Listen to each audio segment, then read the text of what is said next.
Hello প্রিয় viewers, আসসালামু আলাইকুম রাহমাতুল্লাহ। দেখেন, আমি আজকে একটি ছোট খেলনা গাড়ির রিভিউ নিয়ে এসেছি। এই দেখেন ছোট এই যে খেলো বাবু খেলো, এই যে গাড়ি, এরকম ছোট একটি খেলনা গাড়ি আপনি আপনার বাচ্চাকে কিনে দিতে পারেন। এটি একটি রিমোট কন্ট্রোল গাড়ি। ছাড় দাও।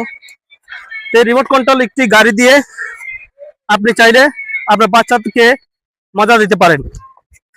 আপনার বাচ্চা ছোট্ট সোনামণি মোবাইলের নেশায় আসক্ত হয়ে যাচ্ছে বর্তমানে, তাই তাদের থেকে যত দ্রুত সম্ভব মোবাইল ফোন হাতে কখনো ভুলেও দিবেন না। কারণ ছোট বাচ্চারা ছোট থেকে মোবাইল নেশা আসক্ত হয়ে পড়ে, যার কারণে তারা বড় হলেও এটা সমস্যা হিসেবে তৈরি হয়। মোবাইল ছাড়া কিছুই বোঝে না। কখনো মোবাইল দিবেন না, প্রয়োজনে এরকম একটি খেলনা গাড়ি কিনে দিবেন, রিমোট কন্ট্রোল খেলনা গাড়ি। আপনার বাচ্চাকে এরকম রিমোট কন্ট্রোল খেলনা গাড়ি কিনে দিলে সে আনন্দ করতে পারবে অনেক সুন্দর। বিল্ডিং এর ছাদে অথবা বাসা আঙ্গিনার পাশে যে রাস্তা আছে এখান দিয়ে বিনোদন দিতে পারবেন। বাবু খেলো। এরকম একটি বিনোদনমূলক একটি রিমোট কন্ট্রোল গাড়ি মাত্র 1000 টাকা দাম পড়বে। চাইলে আপনার সোনামানিকে দিতে পারেন। পরে যাবা বাবু, ও দেখো, ও যে বাউ।